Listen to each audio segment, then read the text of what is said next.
สวัสดีครับผู้ฟังทุกท่านครับพบกับรายการรักสิ่งแวดล้อมทางสวทแพร่ FM 91 เมกะเฮิรตซ์เช้าวันศุกร์ที่5กันยายน2568อยู่กับผมแสวงเปาเพชรเป็นผู้ดำเนินรายการครับนะเริ่มต้นกันในช่วงเช้าวันศุกร์สุดสัปดาห์ครับนะวันศุกร์ที่ต้องบอกว่าอากาศร้อนเนาะร้อนจริงๆ ร้อนจริงๆนะครับนะไม่ใช่เรื่องอื่นนะอากาศนี่แหละนะร้อนนะวัน2 วันแล้วเนาะหมดฝนไปก็อากาศร้อนค่อนข้างร้อนมากเลยนะช่วงเย็นช่วงค่ำนะมาเช้าวันนี้นี่ตื่นเช้ามานี่นะรู้สึกได้เลยนะว่าอากาศมันร้อนเลย ก่อนหน้านั้นช่วงที่มีเจ้าพายุเข้ามานะไม่ว่าจะเป็นคาจิกิไม่ว่าจะเป็นอะไรนะหนองฟ้าเนาะบรรยากาศเหมือนกับจะเข้าหน้าหนาวเลยเนาะนะอาจจะด้วยเรื่องของอิทธิพลของพายุเนาะเพราะมันหมุนลักษณะเดี๋ยวทวนเข็มไหม นะมองจากฟ้าลงมาเนาะถ้ามองจากฟ้าลงมาคือหมุนทวนเข็มเนาะนะครับนะก็มันก็เหมือนกับดึงเอาอากาศเย็นลงมาเนาะเราจะรู้สึกเหมือนจะเข้าหน้าหนาวนะตื่นมาเข้าเวรตี 3 ตี 4เนี่ยโอ้ยอากาศเย็นแบบเช็คอุณหภูมิเนี่ย25 26โอ้ยอากาศดีจังเลยนะแต่วัน 2 วันอีกซัดเข้าไปเท่าไหร่30 กว่าเนาะ30 กว่าองศานะครับนะดูแลสุขภาพร่างกายกันด้วยนะครับอากาศเปลี่ยนแบบนี้นี่อาจจะทำให้เจ็บไข้ได้ป่วยกันได้นะครับนะบางคนไม่ถึงกับป่วยเป็นไข้เป็นอะไรแต่ว่าอาการมาแรกๆก็ภูมิแพ้ อากาศเปลี่ยนเนี่ยภูมิแพ้เล่นงานเลยนะยังพูดจัดรายการเนี่ยนะก็หงอยไปวันเลยนะวันนี้กลับมาเหมือนเดิมนะครับนะกับช่วงเวลาของรายการรักสิ่งแวดล้อมท่านผู้ฟังที่ติดตามรับฟังอยู่ครับนะบทเพลงเพื่อชีวิตอยากจะฟังเพลงไหนอย่างไรนะก็สามารถที่จะแนะนำได้ครับทางโทรศัพท์0545235516ครับนะแฟนเพจพิมพ์คอมเมนต์ไว้ได้กับช่วงเวลาของรายการรักสิ่งแวดล้อมครับ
กับบทเพลงที่ได้รับฟังจบลงไปครับนะชื่อเพลงแผ่นดินนะ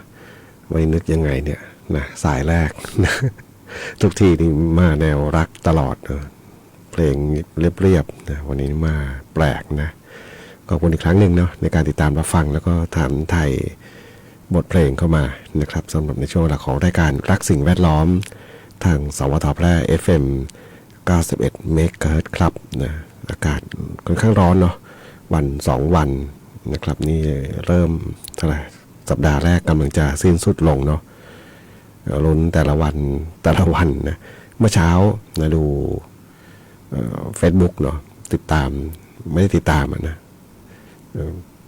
ก็เปิดขึ้นมาก็หวังว่าจะไม่เจอเรื่องราวอะไรเกี่ยวกับอะไรแอปเรดาร์การบินนะนะเคยเล่นมานานแล้วแอปเนี้ยนะดูมันเป็นติดตามเครื่องบินตลอดเวลาจริงๆนะครับแต่ว่าไม่ได้อยากดูเนาะเพียงแต่ว่าอยากเห็นข้อมูลว่ามันจริงไหมเนาะนะครับเห็นมีบางเพจโพสต์นะคือเป็นเพจที่ไม่ค่อยน่าเชื่อถือเท่าไหร่นะก็ต้องยอมรับว่าไม่น่าเชื่อถือแต่ว่ามันเห็นเนี่ยนะบอกว่าจะมีพายุเส้นทางพายุขึ้นมาอีกลูกหนึ่งนะก็เลยเช็คดูมันจริงหรือเปล่าเนาะเพราะว่ากระแสลมต่างๆตามเรดาร์อากาศต่างๆเนี่ยมันถ้าดูตามบนอินเทอร์เน็ตที่มีอยู่เนี่ยมันไม่น่าจะมีนะแต่ว่าบนเพจเนี่ยก็มีรายละเอียดข้อมูลต่างๆไม่รู้อะนะบรรยายไปเลยนะบอกว่าแนวโน้มจะมีประมาณนี้คือถามว่าเป็นเท็จไหมไม่เท็จแต่ว่ามันอะไรก็ไม่รู้เนาะทำให้เราสึกกังวลจะมีจริงหรือเปล่าเนาะนะเพราะว่าที่สวทเนี่ยก็นะกะว่านะกะว่าถ้าไม่มีอะไรแล้วก็เดี๋ยวจะขยับขยื่นบ้างเนาะเพราะว่าข้าวของมันเต็มไปหมดเนาะเก็บอยู่ก็จะสางบ้างนะครับนะเพราะว่ามันคือก็กลัวกังวลจะมีฝนเข้ามามีพายุเข้ามาแล้วก็ต้องเก็บต้องหนีกันอีกนะเพราะว่ากลัวความเสียหายที่เกิดขึ้นนะไม่ว่าจะเป็นข้าวของที่เป็นทรัพย์สินที่เป็นส่วนใหญ่เป็นครุภัณฑ์เนาะเป็นทรัพย์สินมีค่าแล้วก็เวลามันเสียหายเนี่ยกว่าจะจัดซื้อกลับคืนมาได้มันยากเนาะยากนะเงินของหลวงเนี่ยนะตกน้ำไม่ไหลตกไฟไม่ไหม้ คือนะเวลามันเสียหายมันง่ายนะเพราะว่าอะไรถ้าเราปล่อยปละละเลยไว้แล้วน้ำมาท่วมมันเสียเราจำเป็นต้องใช้ไม่มีใช้ลำบากเลยนะครับนะก็กังวลเยอะเนาะก็เลยเช็คดูว่ามีไม่มีเนาะเช็คดูวันนี้นี่ภาคเหนือนี่สีขาวหมดเลยนะ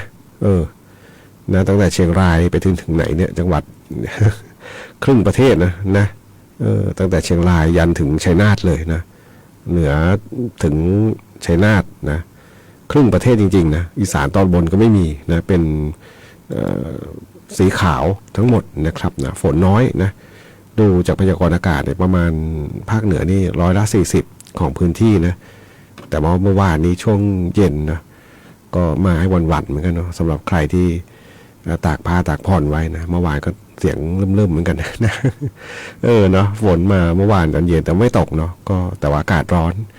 นะครับเมื่อวานนั่งรอทีมงานของเจ้าที่ NT มาซ่อมอินเทอร์เน็ตอยู่ก็นะก็ลุ้นๆเหมือนกันเนาะนะครับนะเพราะว่าบ้านอยู่ไกลหน่อยเนาะ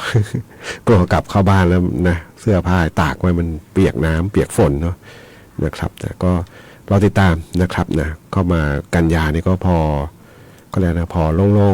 ล่งใจบ้างเนาะอย่างน้อยก็ถึงแม้จะมีพายุมาก็ให้กำลังใจตัวเองคือมันน่าจะลงทางใต้อะนะ อากาศเย็นจะเริ่มมาแล้วเนาะหลังกันยานี่ก็น่าจะผ่อนคลายไปเยอะละสำหรับเรื่องของภัยธรรมชาติเรื่องเกี่ยวกับพายุทางภาคเหนือเรานะครับไปฟังเพลงกันต่อครับกับช่วงเวลาของรายการรักสิ่งแวดล้อมทางสวทแพร่ FM 91 เมกะเฮิรตซ์ครับ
กับบทเพลงที่ได้รับฟังจบลงไปครับเสียงขับร้องของคุณเทียรี่เมฆวัฒนาสูงสุดสู่สามัญครับขอบคุณทุกฟังที่ติดตามรับฟังถามไทยบทเพลงเข้ามาในช่วงเวลาของรายการรักสิ่งแวดล้อมทางสวทแพร่ FM 91 เมกะเฮิรตซ์วันศุกร์ที่5กันยายน2568ครับวันนี้นี่น่าจะหลายคนเนาะติดตามข่าวการเมืองเนาะนะครับใครจะเป็นนายกรัฐมนตรีคนต่อไปนะ32คนที่32นะครับมากมายหลากหลายเรื่องราวนะโดยเฉพาะบนโลกโซเชียลนะครับบางทีก็เบื่อนะ เบื่อโซเชียลหมายถึงว่านะแต่หน้าที่นะบางส่วนก็ต้องทำงานอยู่แล้วก็เนี่ยนะเมื่อคืนนะจนพลาดบางอย่างไปนะเพราะมีบางเรื่องเต็มหน้าฟีดไปหมดนะครับวันเกิดเพื่อน เขาอวยพรกันเมื่อวานเนี่ยเพิ่งเห็นวันเนี้ยนะนี่เรื่องจริงนะ AI จัดให้เราแบบนะเมื่อวานตั้งแต่เมื่อวานเย็นนะครับเปิดขึ้นมาทีไรก็เจอในเรื่องเนี้ยนะเส้นทางการบินอะไรไม่รู้ ก็อีกเรื่องหนึ่งเรื่องเนี่ยเรื่องเลือกนายกเนี่ยโหวตนายกเนี่ยนะล้วนๆเลยนะมีชายแดนปนอยู่เล็กน้อยนะนอกนั้นมีแต่เรื่องเนี้ยเต็มหน้าฟีดไปหมดนะครับAI ก็จัดให้เนาะระบบ AI เขาประมวลผลแล้วก็เข้าใจว่าไอ้เรื่องนี้มันเป็นเรื่องที่สังคมเราน่าจะติดตามนะเมื่อเช้าดูข่าวก็บอกยอดเนี่ยไอ้เรื่องแอปตัวเนี้ยนะผมจำชื่อแอปไม่ได้ทราฟฟิกอะไรสักอย่างไหม มันเกี่ยวกับการบินนะเคยมีอยู่นะเคยดูเล่นๆอยู่นะแต่มันก็ไร้ประโยชน์อะดูไปกันแหละนะแต่ว่าก็เคยเห็นนะเคยดูอยู่ก็นะน่าจะมีการดาวน์โหลดแอปเนี่ยนะสูงสุดเป็นประวัติการหรือเปล่า นะเพราะว่ามีใครต่อใครก็มาโชว์เนาะเนี่ยแอปตัวเนี้ยฟรีนะเป็นแอปฟรีนะครับนะก็คือเราไม่ได้ตามแต่ว่าพอมีคนสนใจมากขึ้นไปกดอะไรก็ไม่รู้ว่านะอาจจะชมบ้างอะไรบ้างหรือเปล่านะชื่นชมนะมันก็เลยทำให้ทั้งหมดทั้งมวลบนหน้าฟีดโซเชียลมันขึ้นมาเต็มไปหมดนะถ่ายไปเท่าไหร่ก็ไม่รู้อ่ะเนาะก็ขึ้นมาอย่างเงี้ยนะปิดไปเปิดมา พอจะดูอย่างอื่นมันก็ไม่มีนะก็นะก็เลยพอเข้าใจเลยAI มันจัดให้เราดูนะจนนะเลิกงานเมื่อคืนเข้าเวรอยู่เนาะก็เลยเฉยๆไว้นะตอนเช้ามาก็ยังเห็นเต็มไปหมดเนาะข่าวสารบ้านเมืองตอนเช้ามันก็เยอะไปหมดนะเกี่ยวข้องกับชีวิตเราทั้งนั้นเลยนะวิถีชีวิตต้องทำมากินเนี่ยนะจนพลาดเนี่ยวันเกิดเพื่อนนะก็เห็นเขาอวยพรกันเขาไปกดอวยพรทีหลังแล้วนะเราให้ฟังทั้งหมดนี่คือทุกวันนี้บนโลกโซเชียลบางทีก็นะถ้าติดตามอยู่อะไรอยู่มันก็จะวนเวียนอย่างเงี้ยเนาะนะครับนะโดยที่บางทีบางครั้งโลกของความเป็นจริงมันอาจจะไม่ใช่เลยนะครับนะก็ขอบคุณอีกครั้งหนึ่งในการติดตามรับฟังนะครับแล้วก็ถามไทยเพลงเข้ามาเรื่องของสิ่งแวดล้อมเนาะบ้านเราก็น่าจะแผ่วๆแล้วล่ะนะฝนฟ้าก็จางลงนะอากาศดีขึ้นอากาศเย็นลงพอเข้าฤดูหนาวก็เงียบๆไปเนาะมาอีกทีก็ฝุ่นควันนะมาให้บ่นกันต่อไปฟังเพลงกันต่อครับกับช่วงเวลาของรายการรักสิ่งแวดล้อมทางสวทแพร่ FM 91 เมกะเฮิรตซ์ครับ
ได้รับฟังจบลงไปครับนะกับงานเพลง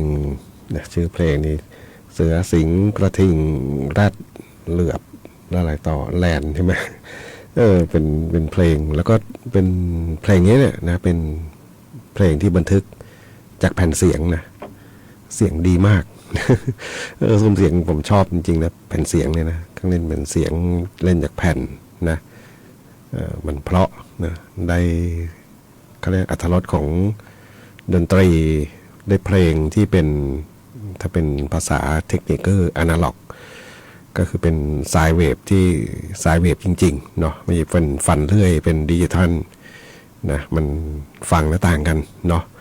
มนุษย์เป็นมนุษย์อนาล็อก ขอบคุณอีกครั้งหนึ่งนะในการติดตามรับฟังแล้วก็นะอย่าไปซีเรียสอะไรกันมากมายเนาะเรื่องของการเมืองเนาะซีเรียสเรื่องชีวิตตัวเองดีกว่า นะครับมาพูดถึงงานบุญนิดหนึ่งเนาะทางจังหวัดแพร่นะครับนะเล่มเบลเลอร์เลยเป็นปึกใหญ่เลยเห็นในห้องส่งเนาะเรื่องของการจัดงานนะประเพณีกินสลากหลวงเมืองแพร่นะปีนี้นี่ตรงกับวันพุธที่15ตุลาคมนะครับวัดพระบาทมิ่งเมืองวรวิหารนะครับนะซึ่งถือว่าเป็นประเพณีที่มีคุณค่าของทางภาคเหนือเนาะไม่ใช่เฉพาะจังหวัดแพร่หรอกนะประเพณีที่เป็นมีเกือบทุกจังหวัดทางภาคเหนือนะครับก็แตกต่างเนาะกินสลากภาคเหนือเนี่ยแตกต่างกับก็เลยนะสลากพัดทางภาคกลางเนาะมาอยู่เหนือจะลืมภาคกลางไปแล้วนะก็คือแตกต่างกันเนาะเป็นประเพณีที่ถวายสลากพัดนะก็ทำกันตั้งแต่เพ็ญวันเพ็ญขึ้น15ค่ำเดือน12เหนือนะก็ราวเดือนกันยาไปจนถึงวันแรม14ค่ำนะทางเหนือก็บอกว่าเดือนเกียงนะเดือนเกียงนะครับนะก็ราวเดือนตุลาคมนะครับนะซึ่งเป็นประเพณีที่ชาวล้านนาเนี่ยแสดงถึงบรรพบุรุษนะความระลึกถึงบรรพบุรุษและญาติมิตรผู้ล่วงลับไปแล้วนะด้วยการทำบุญอุทิศส่วนบุญส่วนกุศลไปให้นะเรียกว่ากล้วยสลากนะครับนะก็จะมีอะไรต่างๆนะเขาเรียกเครื่อง